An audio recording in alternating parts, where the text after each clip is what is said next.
Hamas, tahu nggak Hamas siapa? Nggak tahu kan? Kita tahunya Palestina, Palestina, Palestina. Ini kabar agak pahit saya kasih tahu, ya.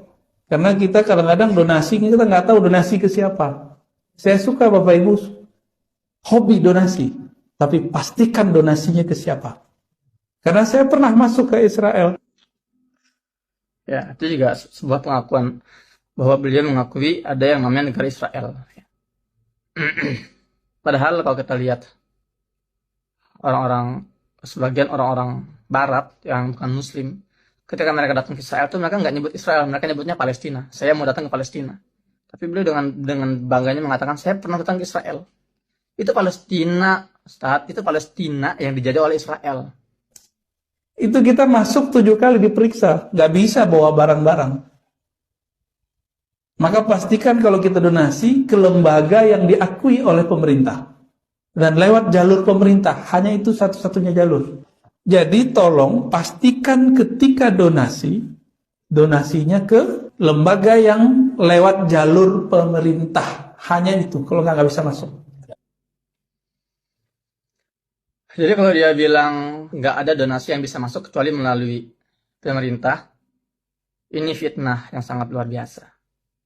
Ini bahaya teman-teman. Jadi dia itu seolah mengatakan bahwa semua lembaga-lembaga kemanusiaan Indonesia yang kirim bantuan ke Palestina itu dusta, bohong, nggak nyampe. Itu nggak ada itu. Jadi yang saya lakukan ini itu uang pribadi saya nih. Saya bagi-bagi ribuan paket sembako misalnya, kemudian ribuan iftar menu buka puasa, saya kirim bantuan medis ke pihak pemerintah. Itu berarti pakai duit saya itu duit orang Indonesia dan bisa masuk. Jadi Buya Rozi ini, Ustaz Rozi ini, mungkin Allah berapa kali ya, dia masuk sekali mungkin ke wilayah Palestina di wilayah tepi barat, kemudian menyimpulkan semuanya.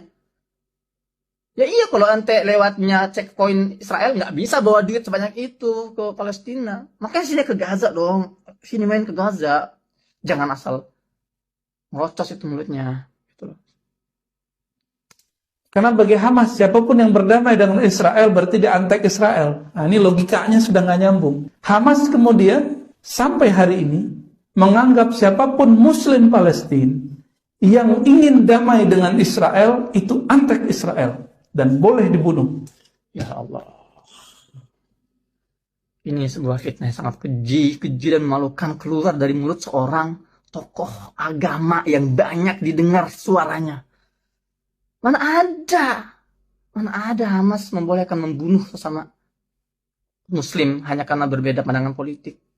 Ya, ini keterlaluan. Saya sudah buat konten sebelumnya tentang Hamas dan Fatah. Saya hidup di Gaza ini nggak sehari dua hari. 12 tahun saya di Gaza. Teman-teman saya tuh ada anak-anak muda yang simpatisan terhadap Hamas, simpatisan Hamas gitu ya. Teman-teman saya juga ada simpatisan Fatah. Teman-teman saya ada simpatisan Jabhah Sya'biyah, jihad Islami. Dan kita semua nggak ada itu kata-kata yang mengatakan Hamas memperbolehkan membunuh Muslim yang beda dengan dia, artinya yang mau berdamai dengan Israel disebut antek Israel dan boleh dibunuh. Antum perhatikan Ustaz, antum itu yang antum tuduh siapa itu? Itu bukan orang sembarangan. Mereka yang mengorbankan darah dan nyawanya untuk mempertahankan negeri Palestina, negeri para nabi. Mereka yang mempertahankan, mereka yang mengorbankan dengan darah dan nyawanya. Masjidil Aqsa itu dipertahankan oleh siapa? Oleh para pejuang Palestina di Gaza. Entah itu Hamas, entah itu Fatah, entah itu jihad Islami. Dan kita kalau ngomong ini ngeri banget, hati-hati.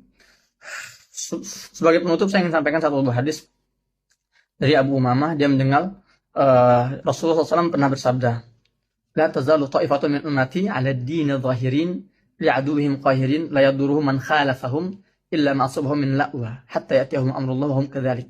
Qalu ya Rasulullah wa aynahum? Qala bi Baitul Maqdis wa aqna fi Baitul Maqdis. Kata Nabi SAW, akan ada satu golongan kecil taifah dari umatku yang senantiasa berjuang tampil dalam kebenaran dan selalu menggetarkan, berhasil memukul mundur musuh-musuhnya. Dan mereka akan dilecehkan, akan direndahkan, akan difitnah. Tapi itu nggak berdampak pada semangat mereka.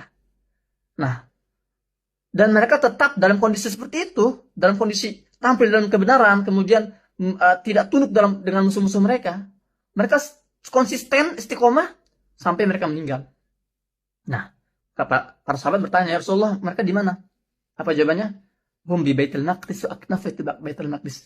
Mereka itu orang-orang di sekitar Baitul Maqdis, di Baitul Maqdis dan sekitar Baitul Maqdis. Ya.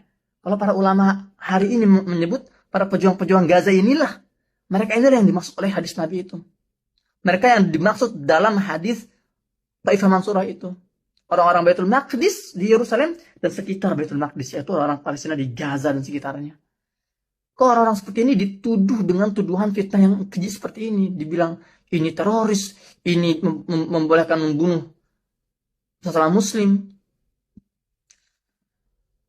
Ya, pesan saya kepada Ustaz Buya Rozi, antum orang yang berilmu, antum sudah doktor, ya, antum pahamlah bagaimana idza ja'akum fasiqun binabain fatabayyanu.